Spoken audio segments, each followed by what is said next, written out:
Hola, buenas madrugadas. Aquí estamos, la segunda cita, nuestra segunda cita del Espacio en Blanco está ya lista. 2 nuevas horas nos esperan.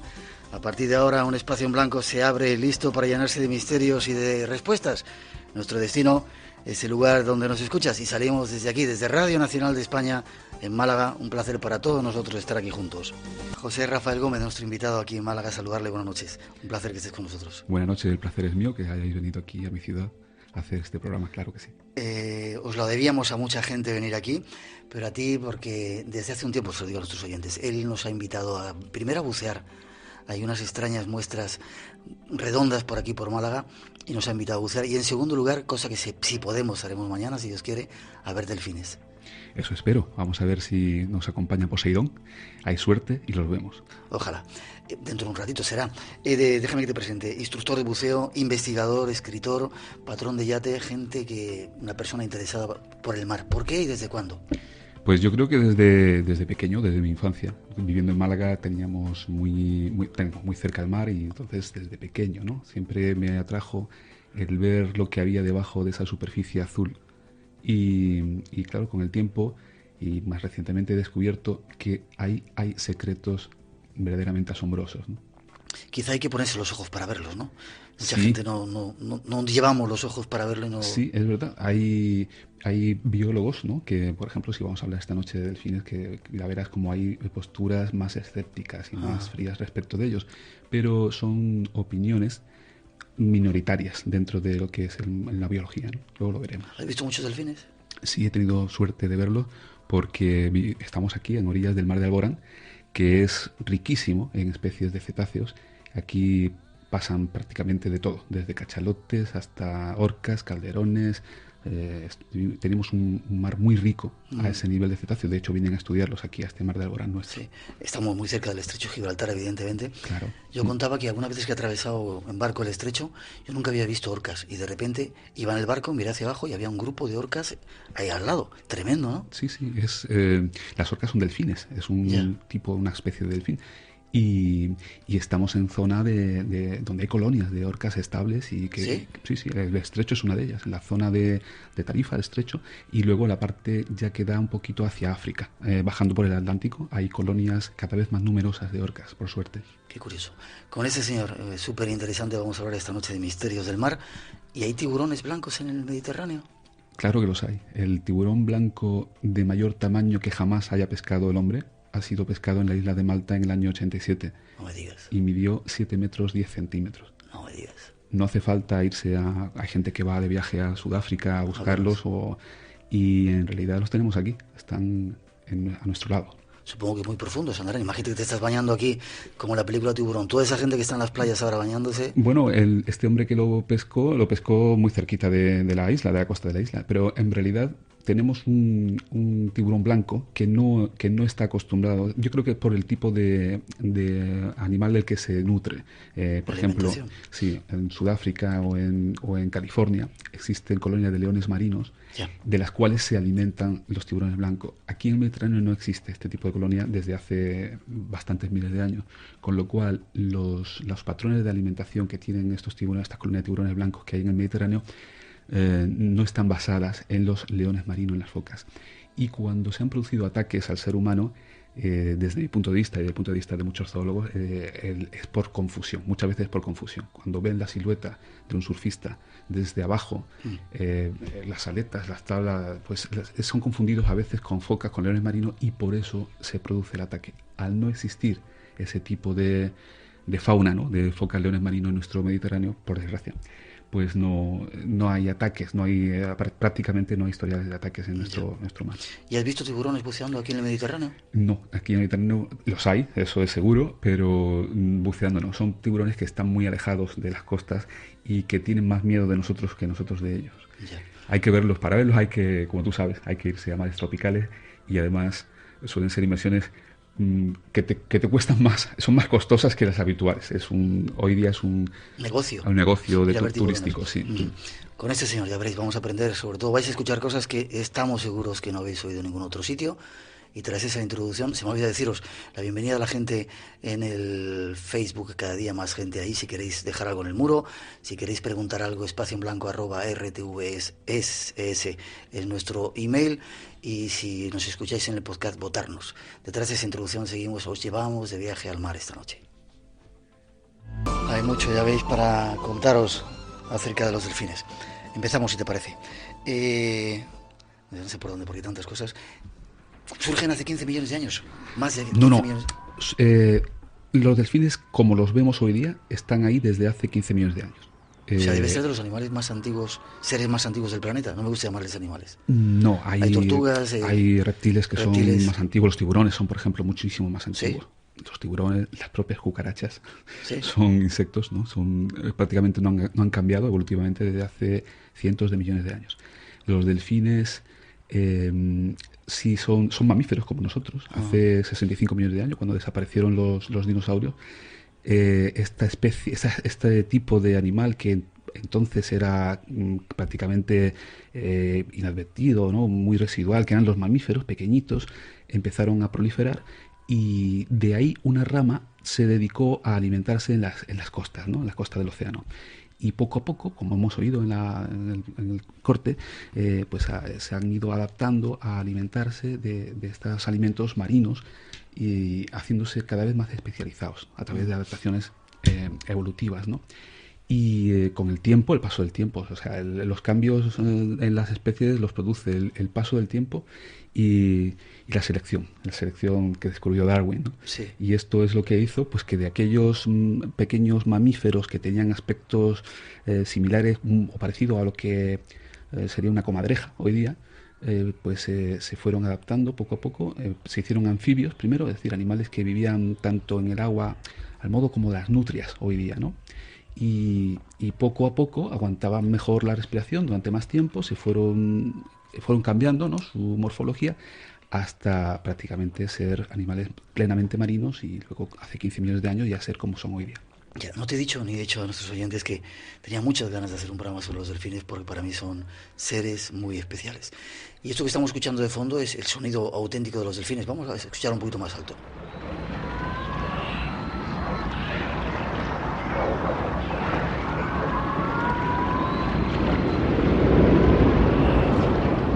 Muy curioso. Hay quien dice que los delfines eran seres humanos que se cansaron de ser seres humanos, sobre todo por lo brutos que éramos los que estábamos en la tierra, y se fueron al mar a abandonarnos. Bueno, eso es la mitología. La mitología griega lo que nos dice es eso. Los delfines eran hombres que por un castigo divino, ¿no? Pues fueron condenados a ser cetáceos, ¿no? Y a vivir en el mar. Pero como todo en la mitología, existe una razón, ¿no? para que podamos pensar que en cierto modo pudo ser así. Pues porque la vida surge en el mar, y hace, ¿qué te digo yo? Pues 600 millones de años prácticamente no existía vida sobre la tierra firme, ¿no? Es ahí, en esa época, cuando salta la vida del mar a la tierra firme. Y los delfines han sufrido ese proceso, ¿no? De adaptarse del mar a la tierra firme para después regresar de nuevo al mar, junto con los que son los cetáceos, ¿no? Las ballenas igual, ¿no? Ya, se me estaba ocurriendo un día que hicimos hacer un experimento. ¿Tú crees que si ponemos este sonido, que vamos a escuchar otra vez, de esos ruidos de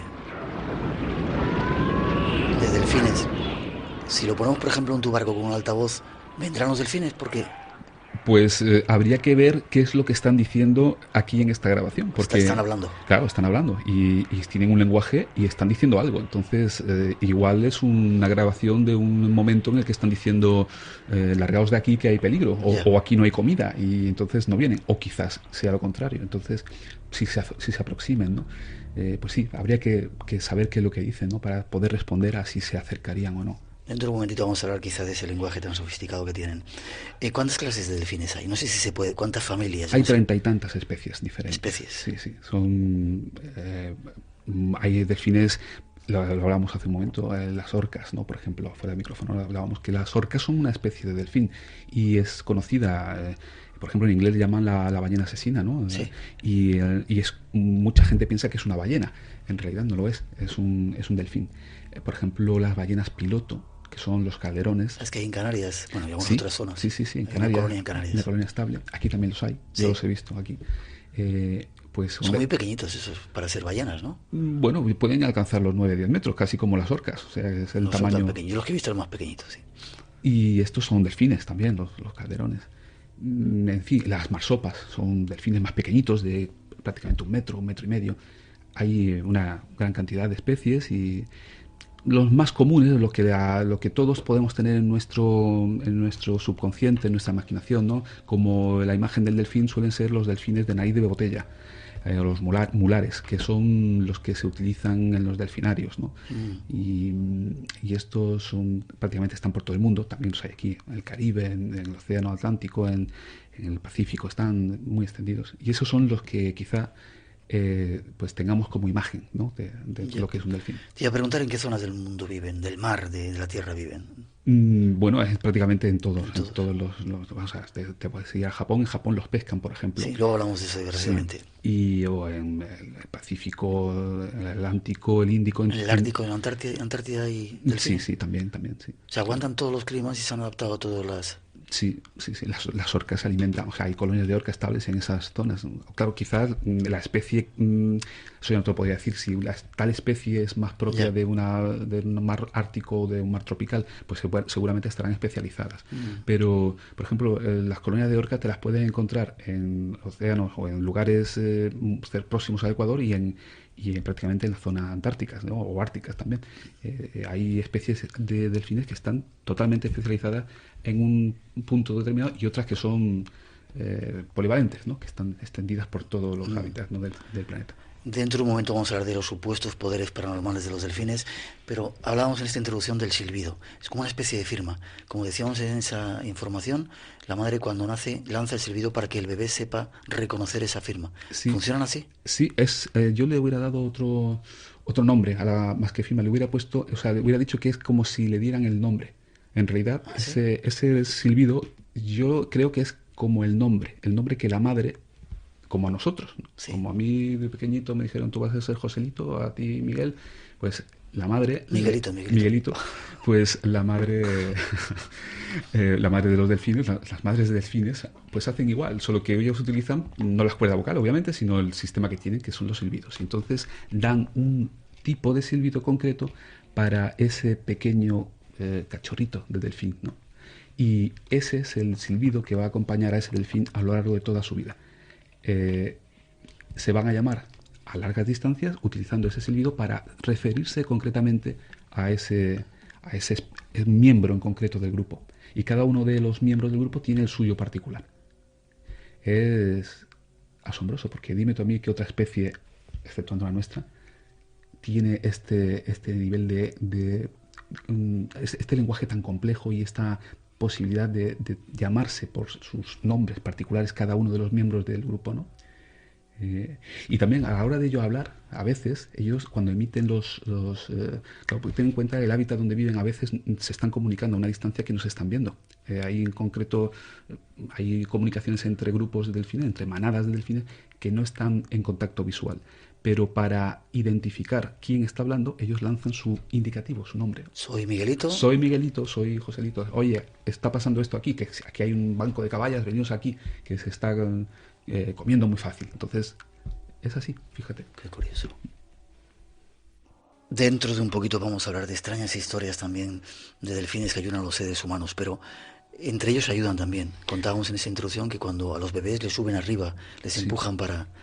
Sí, ellos son muy sociales. Ellos necesitan mucho el contacto directo entre los miembros del grupo y existen grupos, se puede entender como de amigos. Es decir, hay grupos de delfines jóvenes que han descubierto y seguido durante años, y ese grupo de 4 o 5 delfines no se ha separado nunca. Son como amigos que han ido por la vida, ¿no? Juntos. ¿Sí? Existen documentales de National Geographic donde te narran estas historias, ¿no? Donde te dicen, pues sí, después de años volvíamos y los tenían perfectamente identificados, ¿no? Los miembros de este grupo, y seguían juntos haciendo sus cosas, ¿no? Su vida. Y sí que se ayudan. Recientemente hay una historia que he encontrado hace muy poco en internet, una referencia a ella, ¿no? En un acuario. Es un lugar donde no es exactamente un delfinario, es un lugar donde los delfines llegan a alimentarse de noche. Y de esta manera, pues ellos acuden a alimentar, les alimentan los encargados que están allí, y la gente pues paga una entrada para verlo, ¿no? Es una especie de espectáculo que, teniendo en cuenta otros que hay, pues este no me parece ni mal, porque los delfines van voluntariamente, les alimentan y se marchan. Bueno, del grupo de delfines que acudía regularmente a alimentarse, ¿no? Que ellos ya tenían conocidos, ¿no? De tanto tiempo, dejaron de ver a 2 de ellos durante unos días y pensaron que quizás ya no les iban a ver más. Bueno, pues cuál fue su sorpresa cuando una noche aparecieron estos 2 delfines, uno de ellos con unas heridas terribles en el lomo, producida, se supone, por un tiburón, el ataque de un tiburón, y el otro delfín le iba poco menos que acompañando, empujándole para que llegase hasta donde estaba el lugar este donde los seres humanos le podían ayudar. Y así fue. Los seres humanos lo sacaron del agua, los hombres que estaban ahí, los encargados, lo llevaron a un tanque estéril y los veterinarios le curaron y se ha salvado. Y claro, lo que está diciendo esta historia, pues que este amigo, este delfín amigo del herido, lo acompañó y lo llevó a donde podía, sabía que tenía alimento y ayuda. Fíjate, ¿no? Qué historia.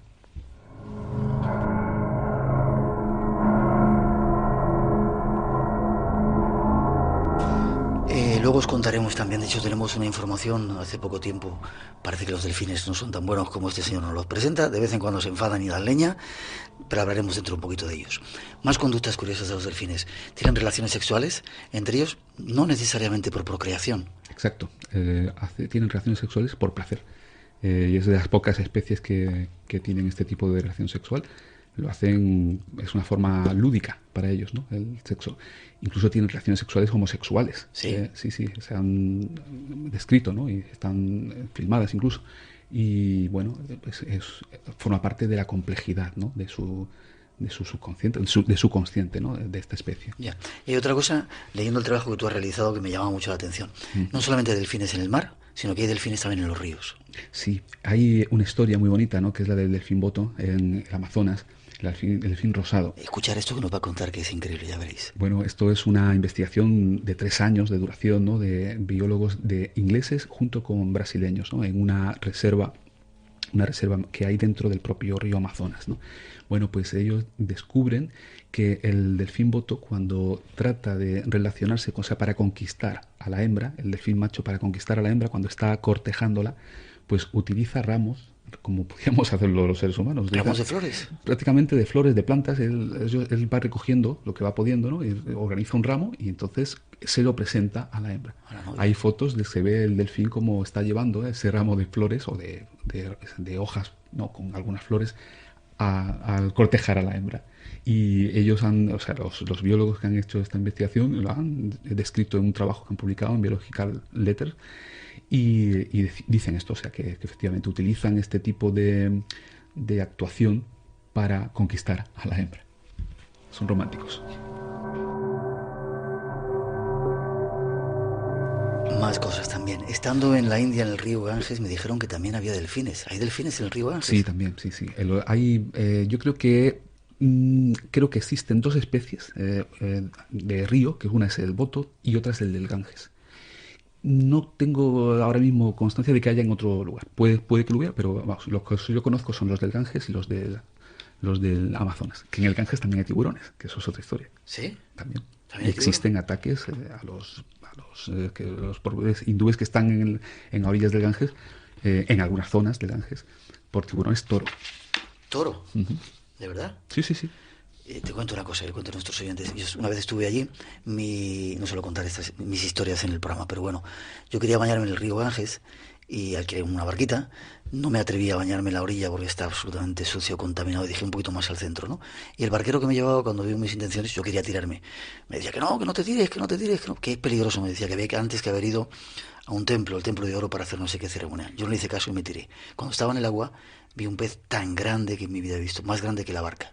Y me contaban que había ciertos peces que estaban acostumbrados evidentemente a comer cadáveres, porque allí es donde los tiraban, y que era peligroso porque te podían comer, sí, morderte. Sí. No me contaron nada de los tiburones.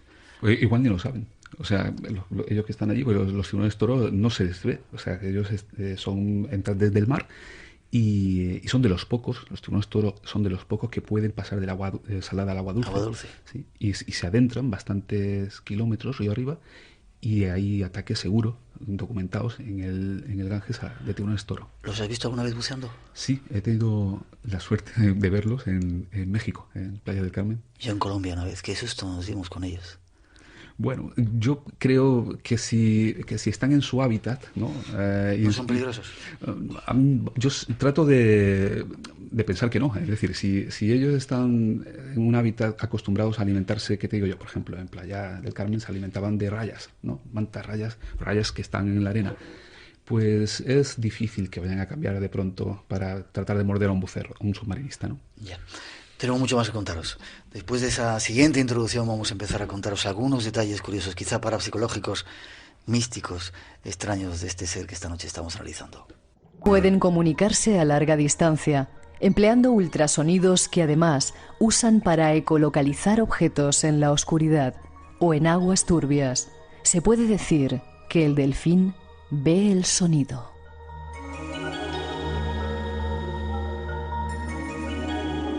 El cerebro humano solo es capaz de captar 20 o 30 señales por segundo, pero el delfín puede distinguir hasta 700.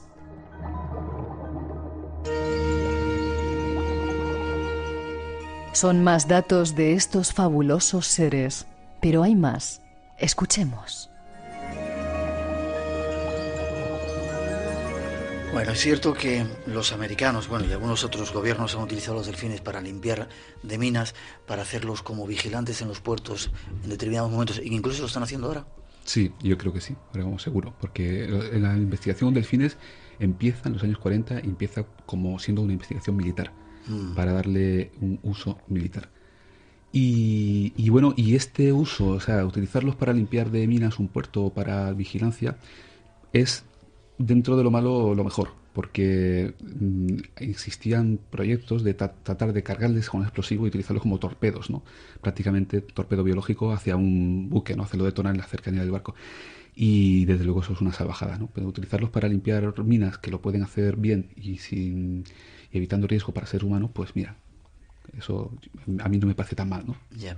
El cerebro de los delfines, ¿cómo es? ¿Qué se ha estudiado de ellos? Bueno, es como se ha dicho, ¿no? El cerebro es extremadamente, comparado con otros animales, otros mamíferos de ese entorno, ¿no? Marino, ¿no? Las focas, las nutrias, los seres marinos, el delfín tiene un cerebro totalmente complejo, tiene un córtex muy complejo, lo tiene los hemisferios separados, de tal manera que puede desconectar uno del otro. Hay que pensar que el delfín necesita subir a la superficie cada 5 minutos para respirar, porque respira aire como nosotros. Claro, tiene que respirar incluso cuando duerme. Cuando está dormido. Y tiene que subir, estar continuamente subiendo y bajando, ¿no? Para poder descansar, porque si no se volvería loco. El cerebro está articulado de tal manera que una parte de un hemisferio lo desconecta y el otro se encarga de subir a la superficie a respirar. Uh-huh. Increíble, ¿no? Sí, es una facultad muy curiosa, muy interesante. Y luego la capacidad que tienen de diferenciar o de discernir. Nosotros escuchamos muy pocos sonidos. Sí. Sí. Nosotros tenemos una capacidad de digamos, discernir dentro de lo que es un segundo, ¿no? Prácticamente un sonido de un segundo, prácticamente 25, 26 sonidos diferentes, alguien que escuche perfectamente. Sin embargo, en el mismo tiempo, ¿no? En este tipo de chasquido, ¿no? Que nosotros percibiríamos como un chasquido de un segundo, un delfín puede detectar hasta 700 tipos diferentes de sonidos. O sea, imaginemos, ¿no? Por eso nosotros percibimos a veces el lenguaje del delfín como un chasquido. Un chasquido, esto es lo que nosotros oímos. Ahí hay 700 mensajes o pequeños mensajitos diferentes que pueden articular un lenguaje totalmente rico y complejo. Quizás esto esté detrás de los hechos que hemos visto, que los biólogos han visto y que nos ha llevado a pensar que quizás existiese algún tipo de telepatía incluso entre ellos, puesto que cuando se les ha visto hacer en común tareas complejas sin que previamente se hayan ensayado y que han sido rápidamente improvisadas, no cabe el pensar que eso ha podido ser hablado entre ellos. Sin embargo, si la comunicación ha sido a este nivel y hay 700 sonidos diferentes en cada segundo, cabe la posibilidad de que tengan una posibilidad, una forma de comunicación tan absolutamente brutal que les permita hacer esto que hemos dicho asombroso, ¿no? Estos ejercicios que han hecho asombrosos y que está fuera de nuestro alcance, por supuesto. Bien. Hablas en tu trabajo del estudio Kewal o de Basin en Hawái, que trabajó con 4 delfines y descubrió cosas asombrosas. Enseñaron a los delfines a entender señales gestuales, identificándolas con objetos y órdenes. Y después parece ser que 2 delfines entre ellos hicieron una cosa que no les habían enseñado, pues dijeron, haced lo que queráis.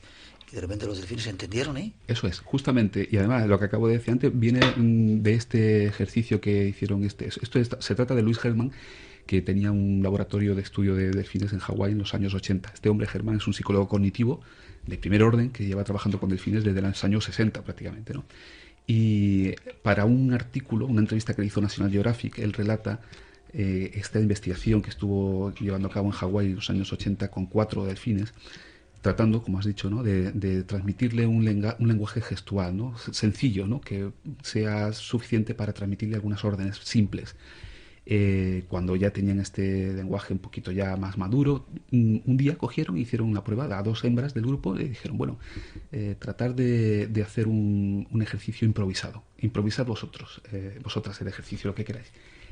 Las 2 hembras del delfín inmediatamente se fueron nadando juntas al centro del tanque, empezaron a nadar en círculos rápidamente en ese centro del tanque, saltaron las 2 juntas en vertical hacia arriba, girando sobre sí misma, lanzando agua por la boca, y todo esto nunca se había ensayado antes, todo perfectamente sincronizado.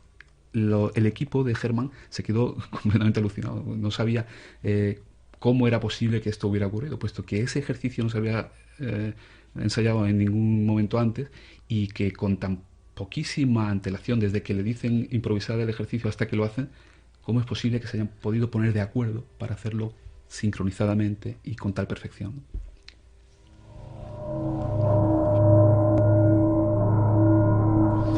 Más cosas todavía.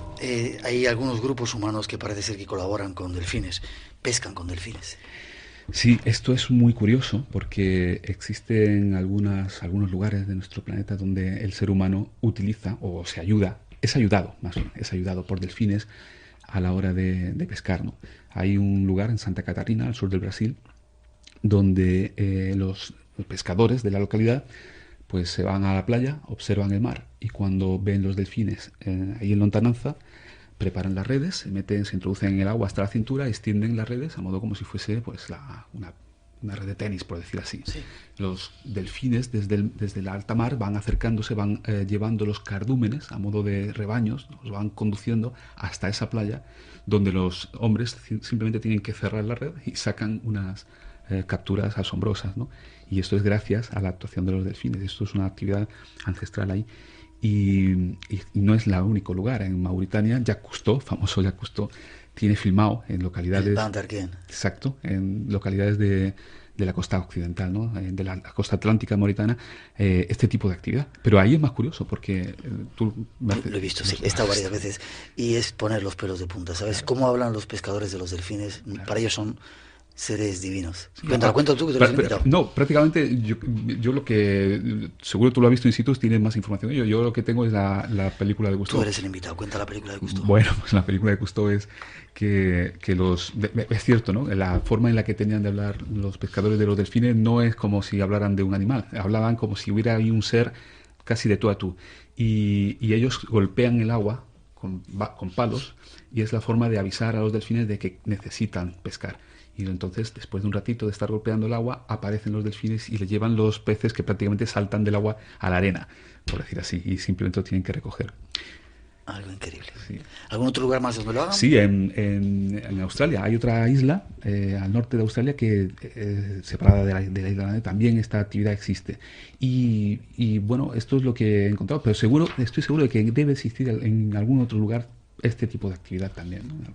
Déjame que te pregunte también por qué no se comen los delfines. Afortunado, bueno, algunos. ¿Por qué no es una carne como la del atún? Bueno, ¿hay algún respeto? ¿Hay alguna...? Yo, fíjate, no tengo una explicación clara, ¿no? Para esto. Sé que se come, en Japón lo utilizan para comer, en Dinamarca también, en las Islas Feroes también. Yo creo que el ser humano, cuando no tiene más remedio, come lo que haga falta. Y ha comido delfín y sigue comiendo delfín en algunos sitios. Pero si puede evitarlo, y pues la cosa ya está muy diferente, ¿no? a como estaba a lo mejor hace miles de años, entonces el delfín no es grato para comer, simplemente por la simpatía que existe, ¿no? hacia él, por parte nuestra, ¿no? No es una pieza, no es una vaca, ¿no? Que podamos descuartizar y comer los filetes, no. Notamos que hay algo más, hay una consciencia, y eso nos retrae a la hora de utilizarlo como comida. Sin embargo, en Japón a veces bueno, no sé, no quiero, en ciertos lugares del mundo, de repente en algunas bahías los traen y los matan a palos y es tremendo, ¿no? Sí, sí, efectivamente. Esto, por desgracia, sigue ocurriendo porque en Japón había 2 localidades donde se hacía. Una de ellas se ha pasado al ecoturismo, es decir, de capturar delfines y matarlos. Ahora lo que hay allí es una empresa, hay varias empresas de sacar a turistas a ver delfines en el mar, lo cual es magnífico, ¿no? Qué bien. Pero aún sigue quedando la otra localidad que tiene un permiso del gobierno de Japón para pescar hasta, creo que eran 500, 600 piezas. Ellos dicen y su excusa es porque los delfines se comen a las capturas de peces, que es de lo que viven, ¿no? Están equivocados, puesto que lo que hace daño realmente a las capturas de peces es la explotación brutal de la pesca, la sobreexplotación de recursos pesqueros que hacemos los humanos, utilizando a veces satélites, avionetas y pescando indiscriminadamente sin dejar que dé tiempo a que las especies se regeneren, ¿no? Espacio en Blanco. Madrugada del viernes al sábado y del sábado al domingo, de 2 a 4, en Radio Nacional de España.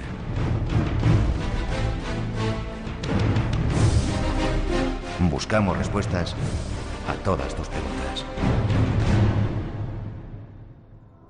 Seguimos en esta única edición del Espacio en Blanco por esta semana. Sabéis que ayer, no sé si eran los delfines o quien entró por ahí, tocó las ondas y nos evitó estar aquí en esta cita apasionante que siempre deseamos tener con vosotros, pero yo creo que esta noche estamos disfrutando. A mí me has dado en uno de los sitios que más me gusta, o sea que podríamos estar hablando 4 horas, hacemos una edición especial de los delfines del programa hoy, ¿te parece? Bueno, tú quieras.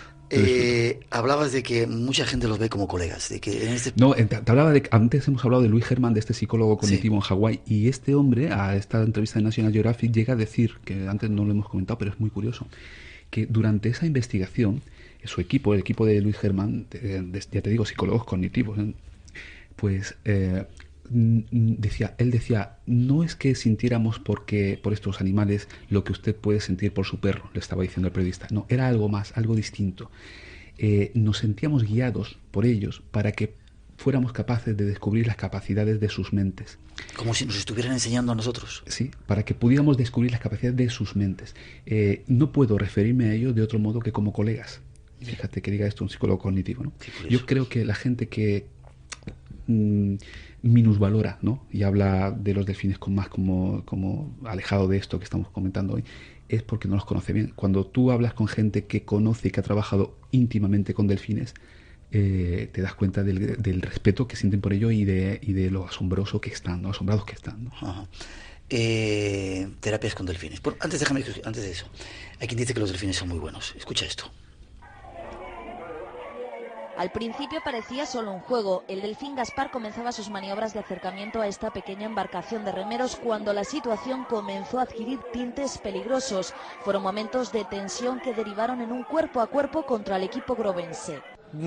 Nos dio un golpe en el costado, tiró al patrón dentro del barco. El gran susto se contagió también entre los espectadores. Entre gritos les pedían que levantasen los remos para defenderse. Impresionaban sus 400 kilos de peso.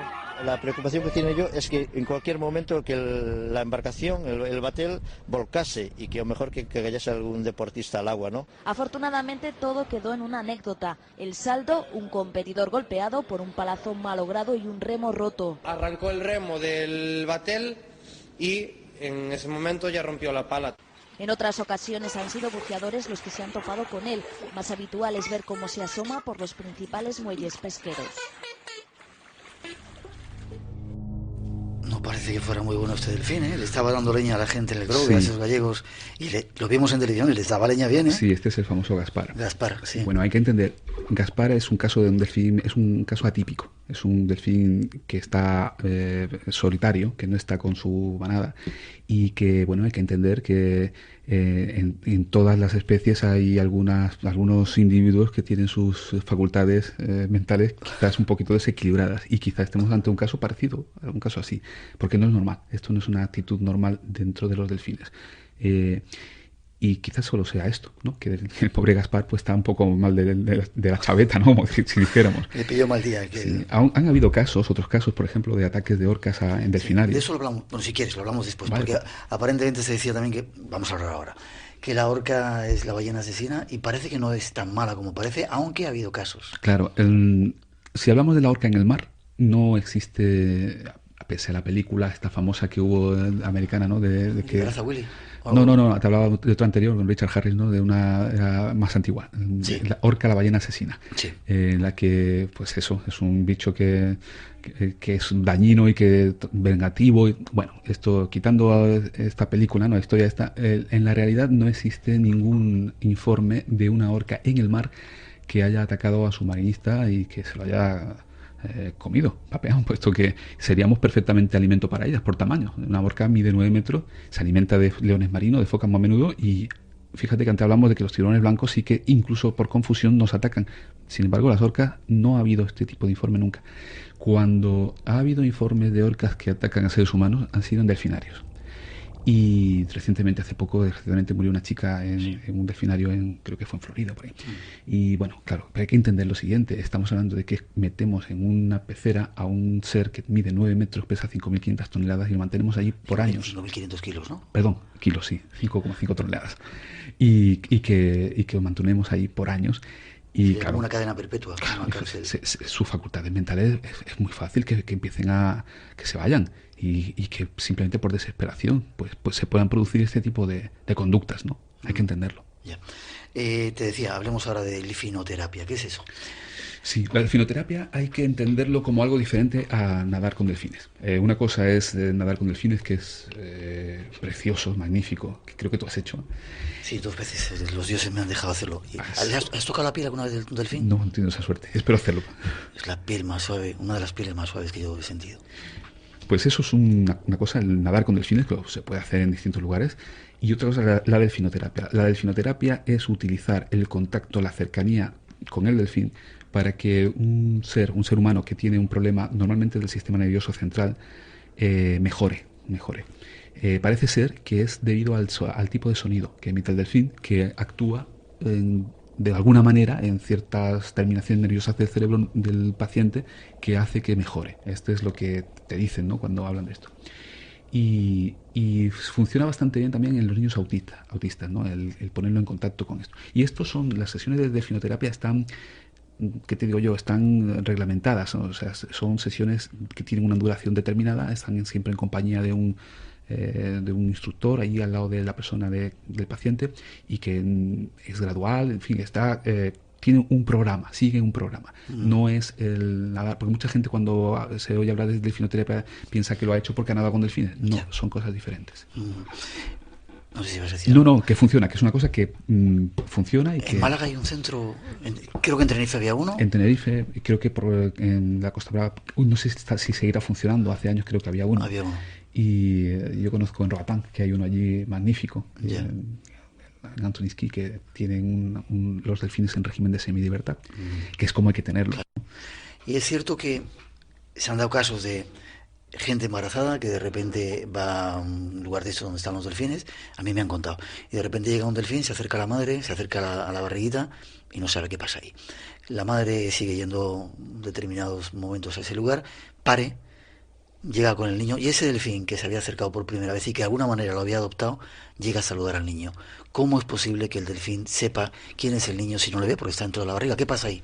¿Qué facultad tienen? Bueno, fíjate, yo esta historia no la conocía, pero no me extrañaría desde el momento en que el delfín ve a través del sonido, utiliza la ecolocalización, y prácticamente le podía haber estado haciendo a la madre una ecografía cuando estaba esta mujer embarazada, ¿no?, en contacto con el delfín, siempre que estuviera dentro del agua. Sí. Y claro, seguro que estaba viendo qué había dentro del vientre, y él está acostumbrado a ver esto en su entorno, puesto que ve el vientre de las delfines, o sea, de las delfines hembras que están embarazadas. Entonces él sabe que lo que hay ahí es un ser vivo que va a venir al mundo en un tiempo, esto es seguro. Y que después pueda identificarlo con posterioridad, bueno, pues cabe dentro de lo posible, claro que sí. Claro que sí. Estamos a punto de terminar esta primera hora. La ecolocalización. Pues eso que dices tú es una de las facultades más importantes que tienen los delfines que se está estudiando, ¿no? ¿Qué significa? Que son capaces de ver a través del sonido. Sí, ellos pueden perfectamente pescar en la oscuridad o en aguas totalmente turbias porque es casi como los murciélagos, ¿no? O sea, ellos emiten el sonar, ¿no? Lanzan un sonido y luego el rebote que reciben saben lo que es, lo que están viendo. O sea, ven a través de este sonido, ven qué hay ahí. Por eso es curioso, ¿no? Muchas veces los pescadores se preguntan ¿por qué los delfines no entran a mi reclamo, ¿no? Cuando ponen un pez de madera o de metal, ¿no? Que el atún sí le entra, o incluso el tiburón también, el delfín jamás, porque el delfín, a través del sonido, sabe que eso no está hecho de carne, está hecho de otra cosa. Sí. Claro, y para eso utilizan la ecolocalización, son capaces de detectar esto incluso en las capas de la arena, que no muy profundo, pero son capaces de encontrar ahí gusanos, pequeños peces que estén ahí escondidos, y los utilizan este sistema para alimentarse. ¿Sí? Bien. Preguntas que se están haciendo nuestros oyentes, aunque nos vamos enseguida que llegan las noticias. ¿Pueden ser extraterrestres los delfines, tú que estudias también ese tipo de cosas misteriosas, que hayan decidido vivir en el mar con otra apariencia diferente a la nuestra, 1000 veces más inteligentes que nosotros? Bueno, esto es una historia muy bonita, desde luego, pero yo creo que no. Creo que existe... Ya mejoró la historia. Sigue. Pienso que no, porque evolutivamente existe su historia. Se sabe que son primos de los hipopótamos. ¿De los hipopótamos? Sí, los delfines están más cercanos a los hipopótamos que a nosotros. Y, o sea, evolutivamente hablando, ¿no? Cuando tú ves el árbol genealógico, ¿no? Sí. De los delfines, los parientes más cercanos son los hipopótamos más cercanos terrestres. Yeah. A partir de ahí hay que irse muy atrás para que estén en contacto con nosotros. Lo que hace aún más asombroso el hecho de que haya esa complicidad y esa mutua atracción, ¿no? Yeah.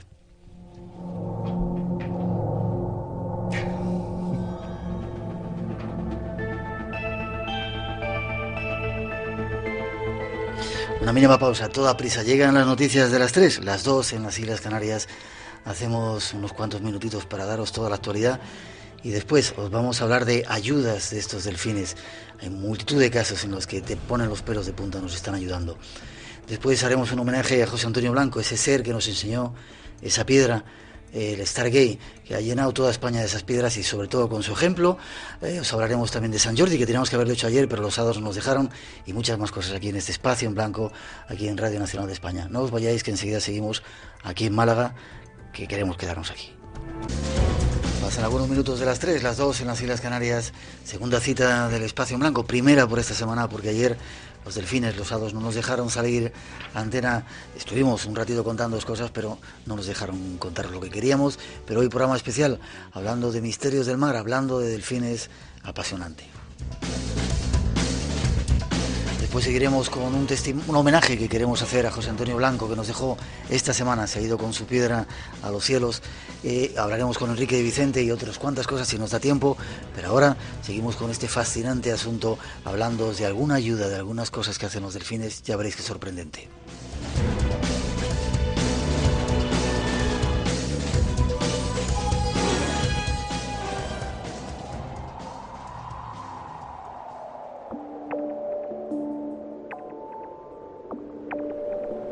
Todos conocemos historias asombrosas en las que los delfines ayudan a los seres humanos. Hay muchos ejemplos en la historia. Escuchad algunos de los más recientes. El 24 de noviembre del 2004, la agencia Europa Press se hacía eco de una noticia difundida por la BBC. 3 socorristas neozelandeses y la hija adolescente de uno de ellos habían sido salvados del ataque de un tiburón blanco de 3 metros de longitud, gracias a media docena de delfines que nadaron apretadamente en círculo alrededor de los socorristas durante más de 40 minutos, haciendo de barrera entre ellos y el tiburón.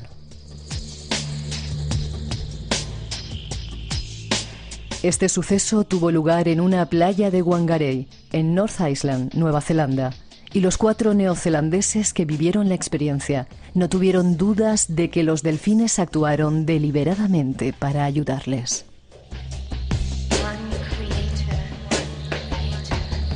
Este asombroso comportamiento se repitió el martes 28 de agosto de 2007 en Marina Beach, Bahía de Monterrey, California, cuando Todd Endris, que se encontraba practicando surf junto a otros compañeros, sufrió el ataque de un enorme tiburón blanco mientras flotaba sobre su tabla. Salvó la vida por la intervención de varios delfines que deliberadamente comenzaron a atacar al tiburón agresor.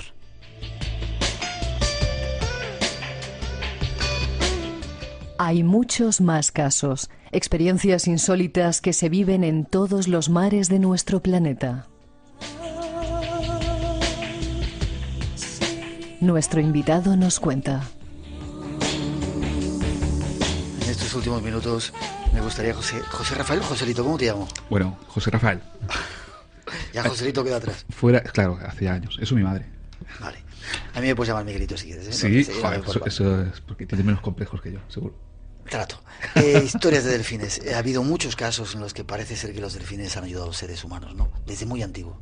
Pues sí, esto es la mitología ya nos habla de ello y nos dice, por ejemplo, Aarón de Lesbos, es una historia, existe representaciones en monedas antiguas del año 480 a.C. en Siracusa, donde aparece un joven cabalgando sobre delfines. Y esto responde a una historia, una leyenda, que lo que decía es que Aarón de Lesbos fue salvado por delfines una vez que estaba navegando en esas aguas y fue arrojado al mar por los marineros de su barco, ¿no? En aquellas épocas, pues parece que no eran muy fiables y los lanzaron al mar y fue salvado por los delfines. Pero esto es una leyenda, pero hay datos comprobados, parece ser. Sí, esto es la mitología. La mitología, que por ejemplo Ulises también, parece que hay un pasaje donde fue rescatado de morir ahogado por 2 delfines. Pero los datos actuales, la pregunta es, ¿existen datos fiables actualmente de personas que han sido salvadas y ayudadas por delfines? Sí, la respuesta es sí. Podemos hablar, por ejemplo, del yate Andorra. Este es una historia absolutamente asombrosa. El yate Andorra es un velero de 13 metros que, bueno, en el año 87 se encontraba haciendo la vuelta al mundo. Esto está recogido por el armador del barco, Abelino Basol Chopars, que escribe un libro, ¿no?, después de la vuelta al mundo que hace. Y dentro de las muchísimas historias interesantísimas que hay en este libro, hay un pasaje que es de lo que ocurre una noche que estaban navegando cercana a las Galápagos. Hablamos concretamente de la noche del 13 de abril del año 87. Esa noche él dice en el libro que era tan oscura que daba pavor, y los 3 miembros de la tripulación, él y 2 más, estaban tensos porque, claro, era una noche muy desabrida, muy oscura. Se encontraba uno de ellos en la caña, o sea, en la rueda del timón, otros tratando de dormir en el interior, y él concretamente haciendo cálculos en la mesa de cartas. Estamos hablando de que era el año 87 y no existía el GPS prácticamente como es hoy día, ¿no? Y era un barco español, ¿no? Sí, se llamaba el Andorra, en Andorra concretamente el libro es el Andorra entre Alisos y Trifones, pero el barco del velero se llamaba Andorra porque consiguió financiación del gobierno de Andorra para hacer esta vuelta al mundo y participar en una convención de buques, una reunión de barcos que hubo en Australia, ¿no?, en Sydney en esas fechas, ¿no? Y es español, y eran españoles los 3 que estaban allí. Él dice que le llamó la atención porque habían estado viendo delfines, ¿no?, que era muy común en esas aguas, decía él, relata él, pero que en un momento dado la actitud de los delfines empezó a ser rara. Era de noche, ellos habían hecho un cálculo en la carta, te decía que no existía el GPS entonces como una herramienta común que es hoy día, entonces los cálculos de navegación se hacían al modo antiguo, ¿no?, tomando alturas de las estrellas, del sol, situando el barco de esa manera en la carta y después haciendo el cálculo para pasar. Ellos habían hecho el cálculo para pasar a 10 millas de la isla Tower, ¿no?, o de Genovesa, que es como le llaman los españoles, la isla Genovesa, y dejarla por estribor a esas 10 millas, ¿no?, o sea que es un resguardo suficiente. Pero por esa extraña razón los delfines empezaron a hacer cosas extrañas, ¿no? Hacían cosas raras, saltaban, gritaban, e incluso se rozaban con el buque, con el barco, por el costado de estribor, ¿no? Como si toparan con el costado del barco. Empujarle hacia un lado. Exacto, sí. Eso fue, claro, llegó a tal punto lo que estaba ocurriendo que él salió fuera, salieron a la cubierta los 3 y se quedaron totalmente helados cuando vieron prácticamente en el rumbo que llevaban a 50-60 metros delante de ellos unas escolleras negras con una rompiente que prácticamente se iban de cabeza hacia ahí. Y bueno, rápidamente se fueron, actuaron sobre las velas, cambiaron de bordo y escaparon del peligro. Y él lo que dice es que los delfines a partir de ese momento siguieron acompañándoles un rato más, pero ya no topaban con el barco, ya no gritaban, ya no hacían lo que estaban haciendo antes. Es decir, les estaban avisando de que estaban llegando a una zona peligrosa, una zona de rocas donde podían... Así es. Él dice que para él no hay ninguna duda de que si esa noche los delfines no actuaron como actuaron, hubiesen tenido una desgracia, hubiesen zozobrado allí contra las piedras aquellas, ¿no?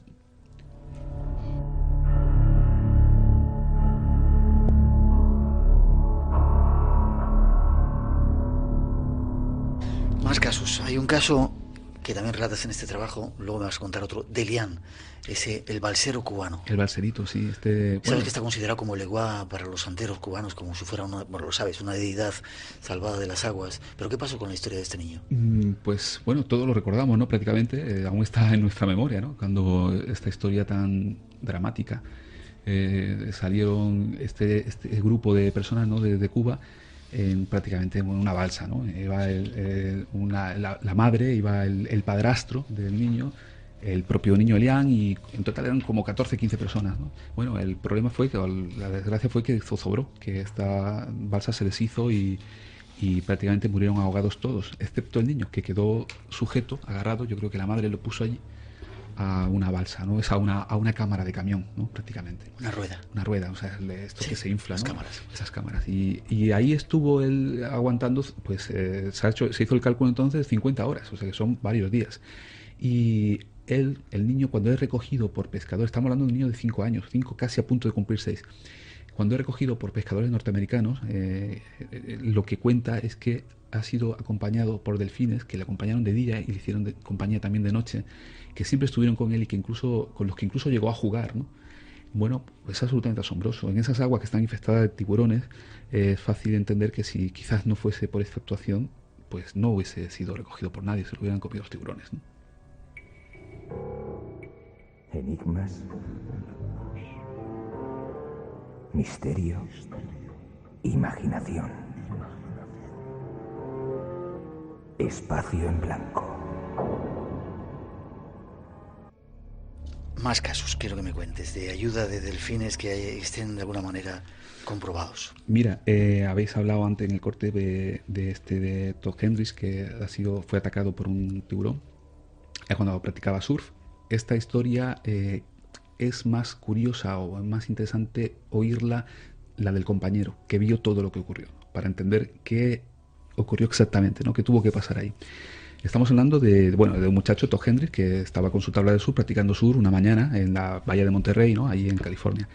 Y bueno, lo que él cuenta es que de buenas a primeras aparecieron unas fauces debajo de él y era un enorme tiburón blanco que le apresó, ¿no? Y relata que fue atacado en 3 veces, ¿no? La primera vez le raspó, le sacó toda la piel de la espalda, pero como el tiburón le cogió por detrás y por delante tenía la tabla de surf, la propia tabla de surf le defendió un poco a los órganos vitales, ¿no? Y que después prácticamente el tiburón le soltó después del tercer ataque, ¿no? Y que fueron muy seguidos, y que él pudo subirse a la tabla y continuar, coger una ola y llevar hasta la orilla. La historia curiosa... Discúlpame, ¿te imaginas que eso ocurra, estar ahí y verte con un bicharraco de esos de 4 o 5 metros mordiéndote? Es terrible, eso debe ser la peor de las pesadillas. Fíjate que los surfistas de allí, que están acostumbrados a esto, dicen que cuando ves un tiburón blanco, ese no te va a atacar, que el que te ataca, el que te come, es el que no ves. El que no ves venir. Ya. Sigue contando, que te cortó, perdón. Bueno, bien, esta es la historia de Todd Hendricks. Luego está Wes Williams, que es otro surfista que estaba muy próximo a él y que es más veterano, que practica desde más tiempo el surf, y que relata que lo que él ve era algo que nunca había visto. Siempre había visto delfines, pues siempre. Era prácticamente normal que de vez en cuando apareciesen delfines cuando ellos están practicando surf. Y juegan, las olas, rodean y tal. Pero la actitud que tuvieron ese grupo de delfines aquel día para Wes Williams es totalmente diferente. Es algo que a él le llamó la atención de entrada y le hizo fijarse en qué es lo que estaba ocurriendo. Williams lo que narra es que aparece un grupo de delfines que se va directamente hacia donde se encuentra el compañero, Ato Hendry, y que empieza a rodearle nadando en círculo muy próximo y haciendo mucho movimiento con las aletas, con las colas sobre la superficie del mar, dando saltos, pegando golpes. Y él se queda mirando esto, no sabe exactamente por qué, y un momento después escucha el grito de Todd y ve la sangre, la espuma que se convierte en roja. Ya entiende lo que ocurre, que hay un enorme tiburón blanco, que está atacando a su compañero. Lo que dice es que uno de los delfines da un salto y cae a escasos centímetros de la cabeza de su compañero, un enorme salto, y cae allí.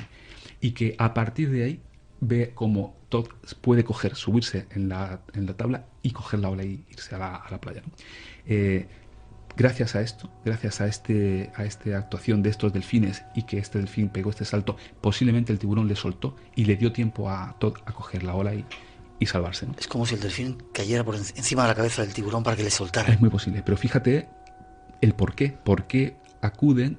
Luego lo veremos en las conclusiones quizá, ¿no? ¿Por qué en lugar de hacer esto con nutrias o con focas, ¿no?, que también son atacadas por los tiburones blancos, no, salvan a los seres humanos? Y esta actitud, que ponen en riesgo su propia vida los delfines, la hacen para salvar y ayudar a humanos.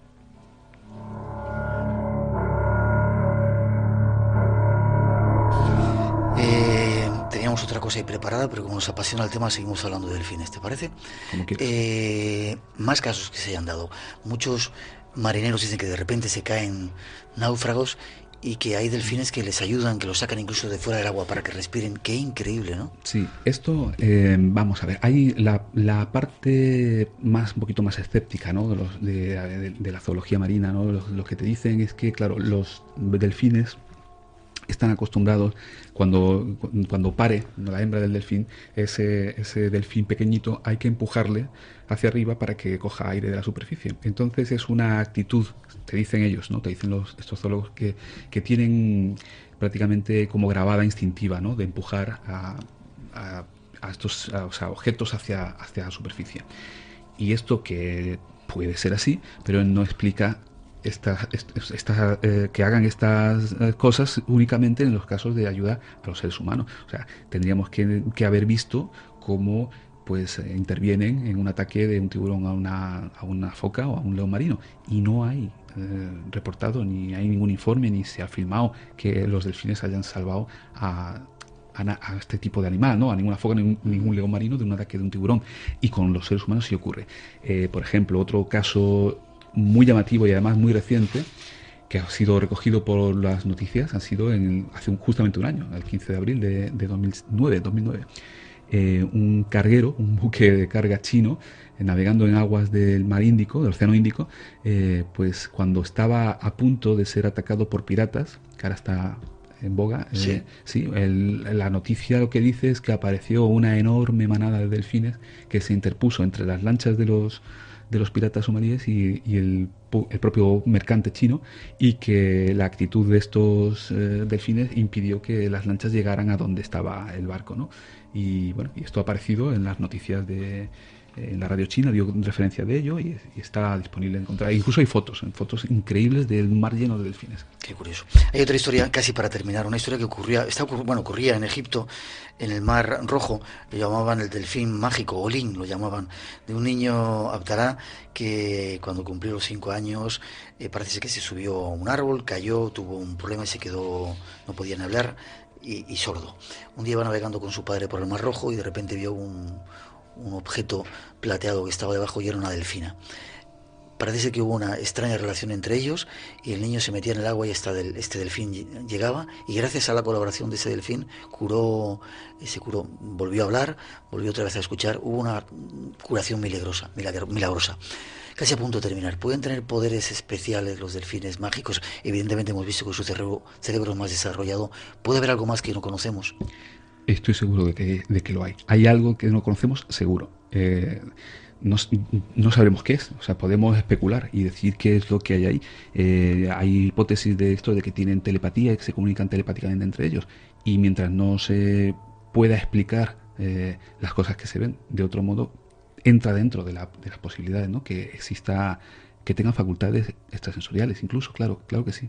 ¿Y cómo detectan? ¿Por qué detectan que efectivamente hay personas que tienen problemas y se comportan con estas personas con una sensibilidad diferente de cómo se comportan con el guía o con el instructor o con otro que llega que no tiene problemas a nivel del sistema nervioso central, por ejemplo. Son capaces de detectar, ¿no? De percibir cosas que no tenemos explicación. Ya. Casi una musiquita para despedirte y ahora hablamos.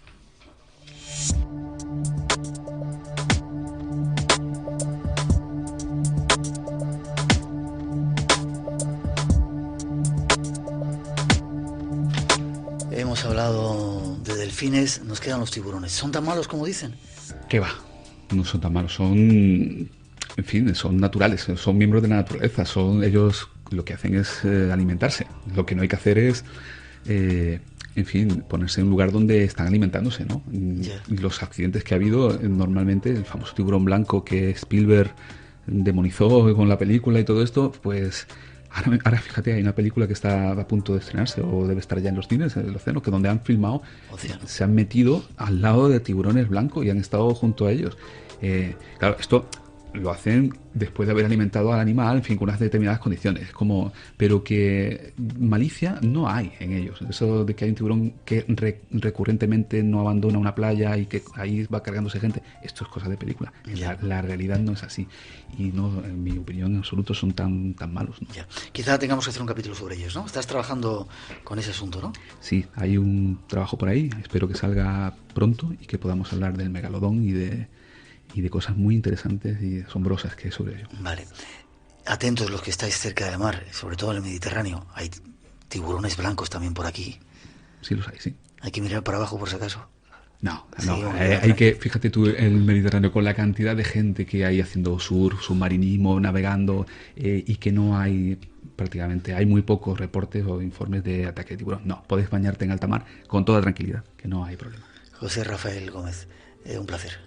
El placer es mío también. ¿Nos vas a llevar mañana a ver tiburones? Perdón. Delfines. Bueno, prefiero ver delfines o tiburones en este Delfines, sí, claro que se llama. Hay unas condiciones que espero que haya posibilidad de verlos, sí. Un placer. Si la gente quiere ponerse en contacto contigo, preguntarte cosas, alguna... Bueno, pues fíjate, estoy en Facebook, o sea que me pueden buscar en Facebook, José Rafael Gómez. Ahí tengo una página en Facebook y también tengo mi página web, joserafaelgomez.com, donde está este artículo y hay otros también ahí puestos. Echar un vistazo que es interesante. Gracias porque has tocado uno de los temas que a mí más me apasionan, los de los delfines, con un montón de cosas que yo incluso desconocía, seguramente nuestros oyentes. Te lo agradezco. Bueno, el placer ha sido mío y estaba encantado. Te seguimos viendo en Málaga, ¿vale? Gracias.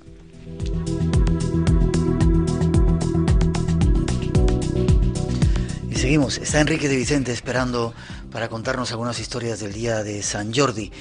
También hay un testimonio que queremos hacer, quizá un poquito más adelante al final del programa, no mucho tiempo, hacia José Antonio Blanco, esa persona que nos descubrió la piedra Star, la piedra de los cielos, el Stargate.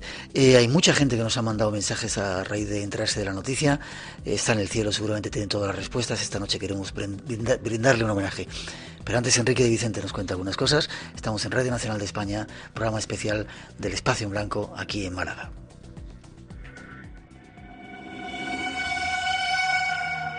Abre tus sentidos. Un nuevo universo de respuestas te espera.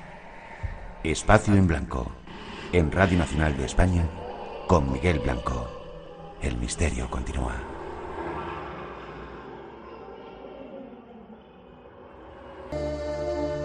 Vamos con otro de nuestros tiempos favoritos dentro del Espacio en Blanco. Una nueva sección que estamos haciendo con un compañero que hemos retomado para el Espacio en Blanco, Enrique de Vicente. Buenas noches, don Enrique. Muy buenas noches, Miguel.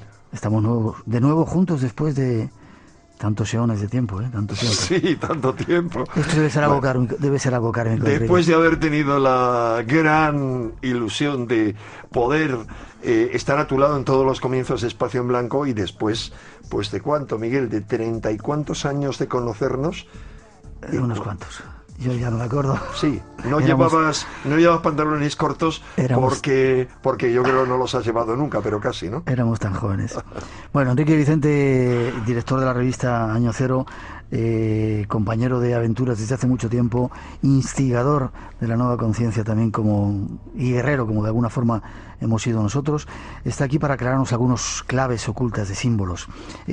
Hoy es San Jordi, o ha sido San Jordi, Enrique. ¿Qué significa San Jordi, San Jorge?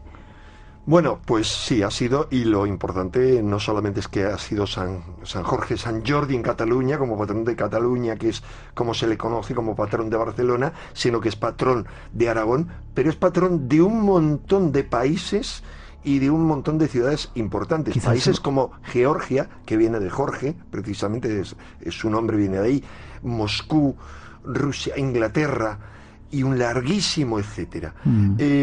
¿Por qué es importante esta figura? ¿Y por qué le dedico un pedacito de mi libro Claves ocultas del símbolo perdido? Porque tiene una vinculación enorme con las escuelas iniciáticas, con las antiguas escuelas de misterios, no me digas, que es uno de los temas claves en la novela El símbolo perdido de Dan Brown. Y más allá de eso, lo que yo sostengo ahí es que no es casualidad que el 23 de abril, que es un día muy especial en muchos sentidos, no olvides, 23, tú sabes, has hablado en ocasiones del programa del 23. Fue cuando vimos el OVNI en Canarias, previa cita. Ah, no, yo no tengo tan buena memoria como tú. Y me acabo de acordar ahora, 23 de abril, 22 horas, decía el mensaje.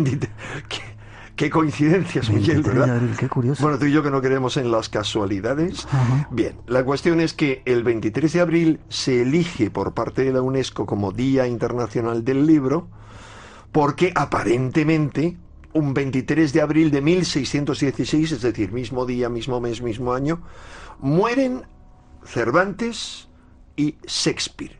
Ahora bien, no es cierto, dirán los escépticos, que Shakespeare muera el mismo día de Cervantes. ¿Por qué? Porque en España había cambiado el antiguo calendario juliano de la época de los romanos y ya estaba operando el calendario gregoriano, que recibe su nombre el Papa Gregorio, que es el que lo implanta en los países católicos. Como Inglaterra no era un país católico, todavía operaba el calendario juliano. Ahora, tú sabes muy bien, Miguel, que para el esoterismo, para el simbolismo, lo importante no son las cuestiones exactas, sino los símbolos. Resulta que un 23 de abril se dice también que es la fecha de nacimiento de Shakespeare. Pero bueno, lo único que se sabe es que no nació un 23 de abril, porque apenas se sabe nada de Shakespeare.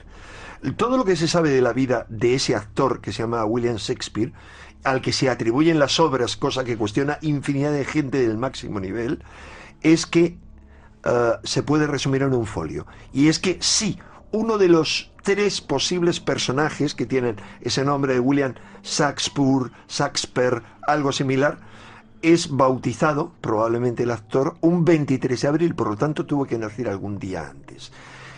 Y además muere ese actor William Shakespeare como muchas otras personas que le rodean y que pertenecen a una de las más poderosas sociedades secretas y más influyentes sociedades secretas de todos los tiempos.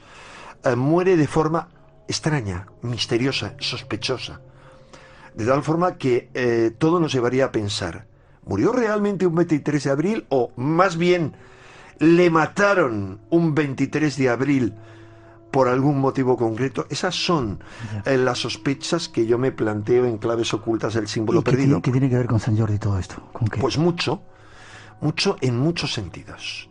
Luego podemos analizar por qué Sant Jordi y por qué en Sant Jordi se regala un libro y una rosa. Pero si quieres no nos adelantamos a los acontecimientos. El libro y la rosa tienen todo que ver con esta temática.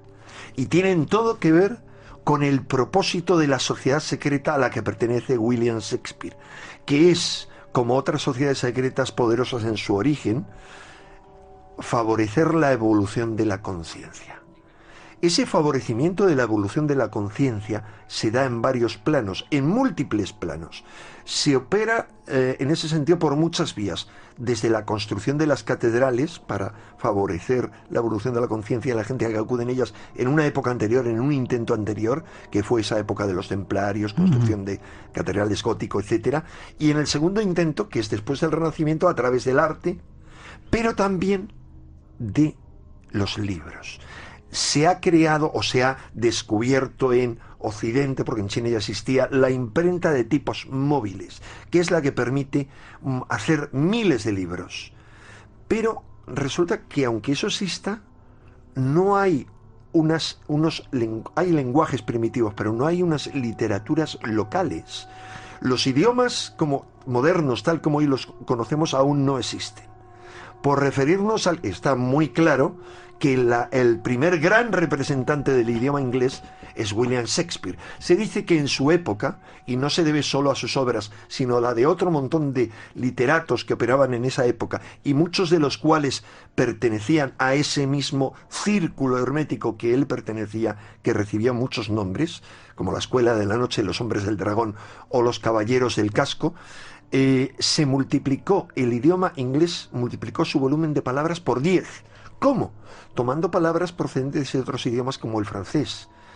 ¿Y con qué objetivo? Utilizando la cábala fonética para poder ir modificando con su utilización la conciencia, el cerebro de la gente, a través del habla y a través de la lectura, que son dos instrumentos de modificación del cerebro.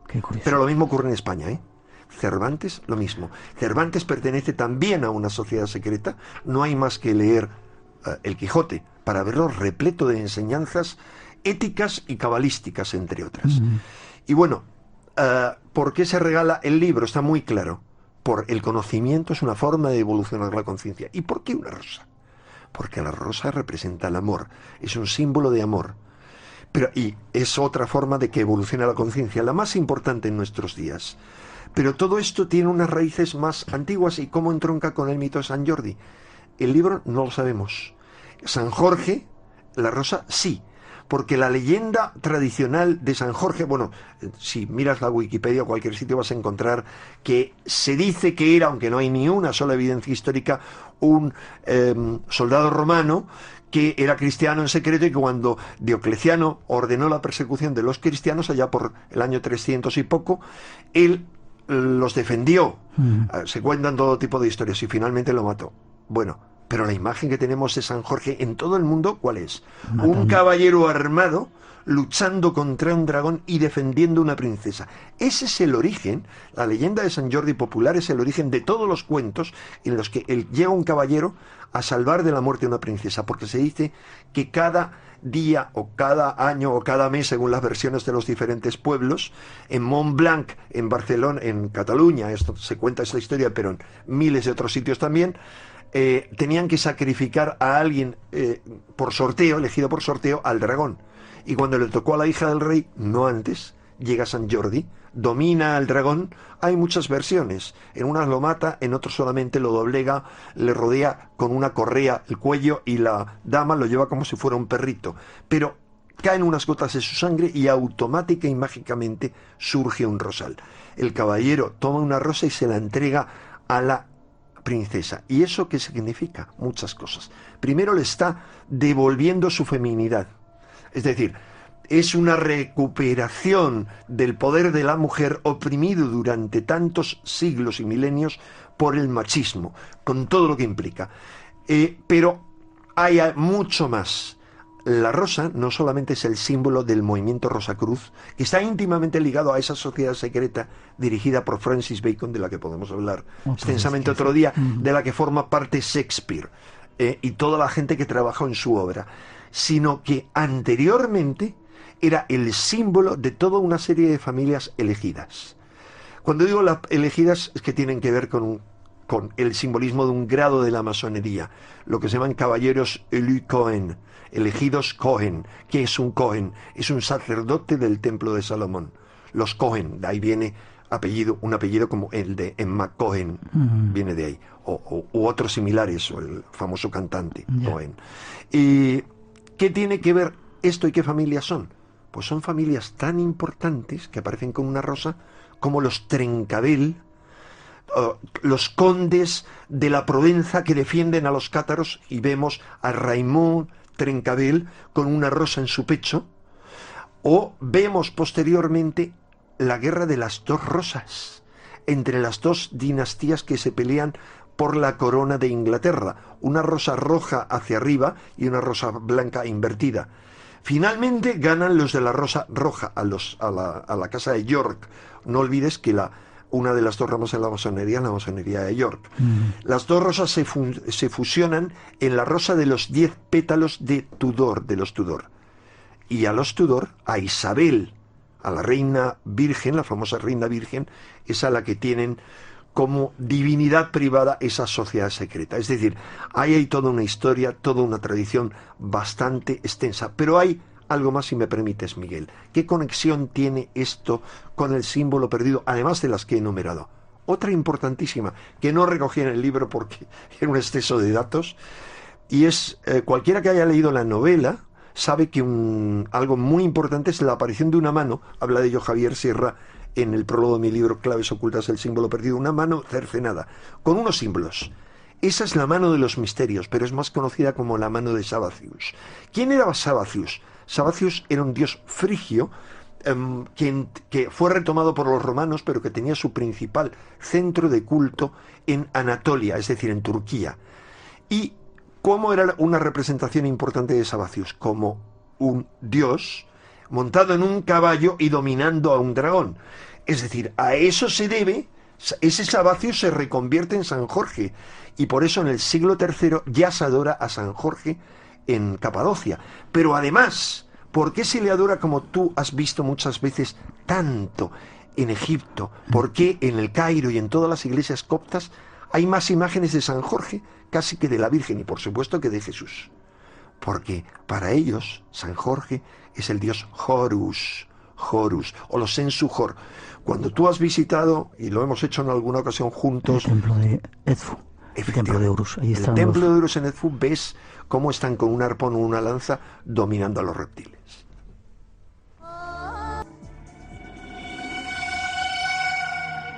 Abre tus sentidos. Un nuevo universo de respuestas te espera. Espacio en Blanco, en Radio Nacional de España, con Miguel Blanco. El misterio continúa. ¿Puedo sentarme, por favor?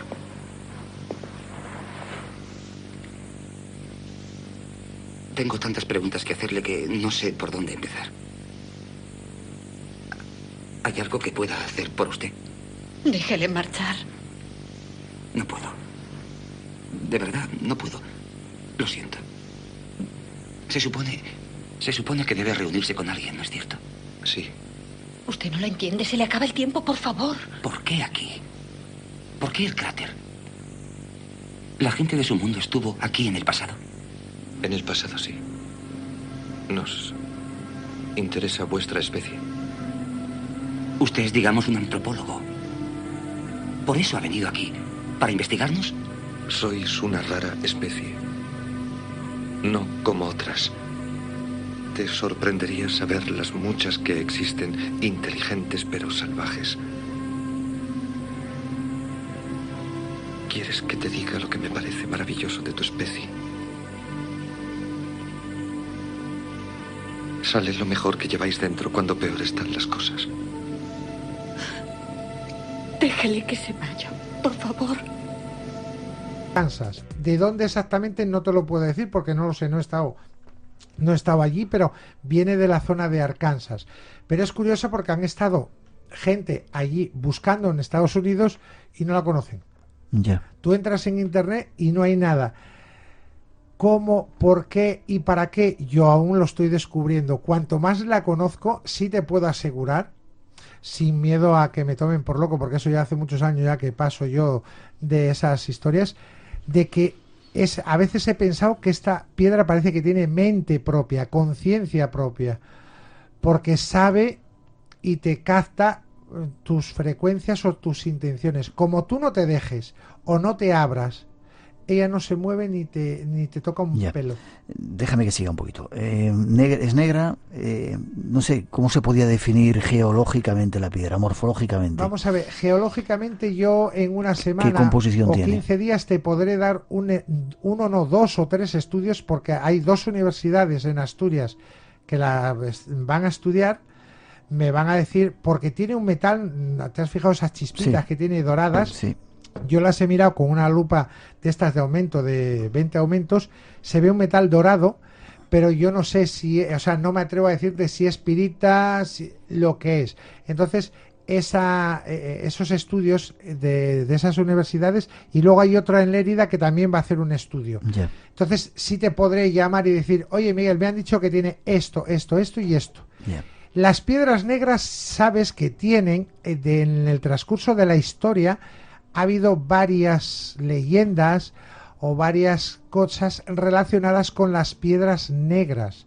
Porque de hecho el color negro es un color que es negra porque absorbe todo lo que capta, percibe, atrae toda la luz. Y entonces siempre ha tenido de hecho hay muchas historias relacionadas con piedras negras. La cava. Sí, la cava, por ejemplo, que está en una de las esquinas de la Meca, que fue robada, luego se troceó y todo eso, que si se lo dieron Abraham, los ángeles, una serie de historias, pero hay más tradiciones de que si los monjes tibetanos, hay una serie de leyendas de piedras que tienen que ver con las rocas negras. Esta no sé, yo no puedo decirte a ciencia cierta porque lo desconozco, por eso la van a analizar, si es un aerolito, porque meteorito sabes que tiene que ser de metal para denominarlo meteorito. Cuando es una roca, como en este caso, aunque lleva metal, sería un aerolito. Cuando es una mezcla de metal y roca, entonces lleva otro nombre, pero se asemeja más de seres, digamos, fuera del planeta, que eso es lo que yo más o menos saco esa conclusión, es de que es un meteorito o un aerolito, llamémoslo como queramos, que cayó en la Tierra no sé cuántos cientos o miles de años, que ha estado ahí quieto, pues como hablábamos antes de los cristales de Lemuria, los cuarzos que usaban en la Atlántida, cosas de esas, y ha estado ahí esperando a ser necesaria y útil. Y ahora que llegamos a una recta final, pero no de que se acabe esto, que eso es otra cosa que está muy mal entendida, sino una transformación, pues nos viene como herramienta, no como algo mágico que por llevarla no, la magia la tienes tú, ella es una herramienta. Antes de que veamos las propiedades de la piedra y cómo utilizarla, ¿no sabes si se encuentra en mitad del campo, una mina? ¿Dónde la sacan? Está bajo agua, en un lago o en un río, pero está bajo agua. Sí. Sí, porque la persona que yo se las he comprado tuvo que comprar un equipo especial para poder meterse en el agua, porque claro, el agua está bastante fría, y más o menos por esa zona de Arkansas suele haber pues está varios parques nacionales, Little Rock, hay lagos, hay zonas geológicamente muy eso. Lleva también a veces pirita calcita, lleva una serie de cristales y de eso, pues que ya ahora cuando lo estudien ya te podré decir, oye Miguel, tiene esto y esto, y es perfectamente terráquea o terrena, cosa que a mí me da igual que sea de un sitio o de otro. Lo que sí yo he notado, he experimentado, y mucha gente igual que yo, que si yo estoy zumbado somos unos cuantos, o sea, por lo menos ya no estamos solos, de que han notado cosas similares. Entonces yo soy bastante, no escéptico ni demasiado cerebral, pero no me dejo llevar a la primera de cambio, ni incluso por mi mente, porque sabes que una de las cosas que más nos engaña es nuestra propia mente, nuestro propio ego.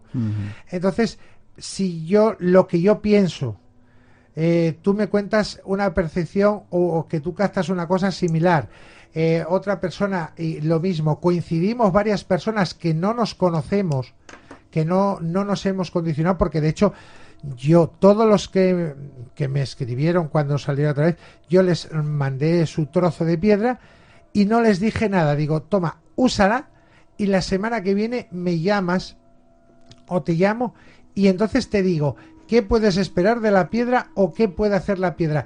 ¿Y por qué no me lo dices ahora? Digo, precisamente para no condicionarte. Ya, déjame que te pregunte, una vez que tienes la piedra, ¿cómo se utiliza este tipo de piedra? ¿Qué haces con ella?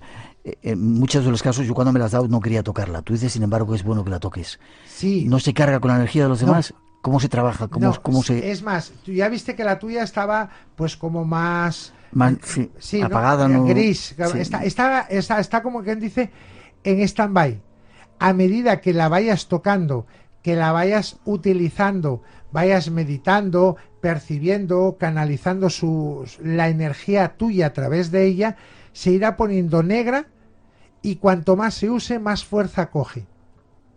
Por ejemplo, si tú se la pones a alguien que tenga un dolor en un brazo o en un hombro, pues es muy factible, porque yo lo he visto muchas veces, que se quite el dolor o de estómago. Hay que decir que esta piedra no cura enfermedades, equilibra enfermos.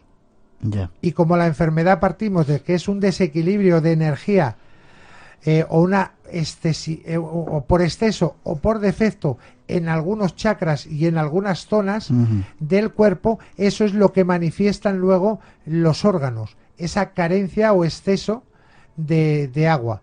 Y esta piedra, José Antonio, dices que nos ayuda un poco a equilibrar esa energía, equilibrar enfermos más que enfermedades, simplemente llevándola encima, meditando con ella. Meditar es una cosa, llevarla encima es otra. Ya.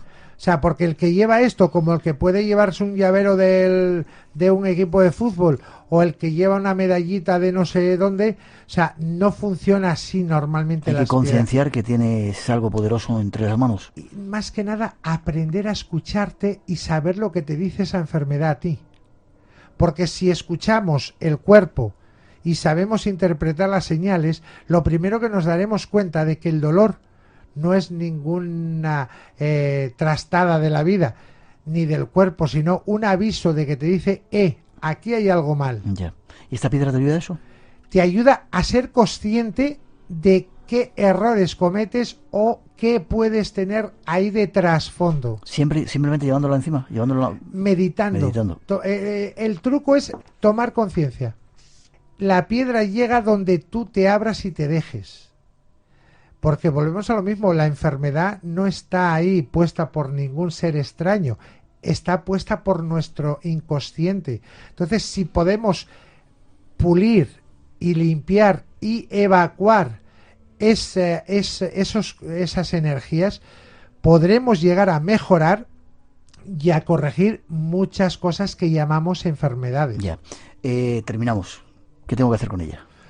Cógela, siéntela, puedes, si quieres, dormir con ella, meditar con ella, cogerla en la mano y simplemente hacer otra cosa. Y luego a veces los cambios son tan sumamente sutiles que cuesta trabajo verlos. Hay veces que los notan más los que nos rodean que nosotros mismos.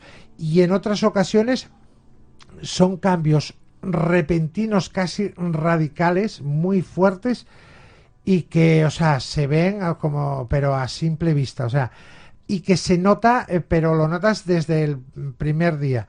Depende de lo que tú te abras y de, digamos, las cortapisas o las reticencias que tengas a abrirte. Y normalmente, ¿por qué no nos abrimos? Porque no confiamos primero en nosotros y luego mucho menos en una piedra.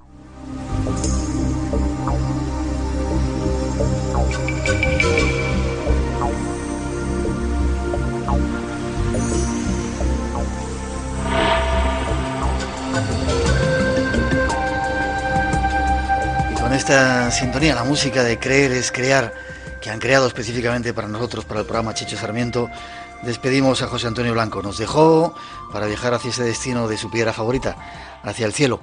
Nuestro recuerdo para él y el cariño para su familia, como decíamos, él nos ha dejado, pero sus enseñanzas y sus piedras están con nosotros. Piedras con las que están pasando muchas cosas curiosas. Hay gente que dice que se les ha movido, estoy mirando ahora a la persona, la deja en un sitio y de repente la encuentra en otro. Sabemos que hay mucha gente de vosotros le pedisteis piedras a José Antonio, contarnos alguna de vuestras experiencias, ¿vale? Sería el mejor testimonio para él y te deseamos lo mejor, compañero.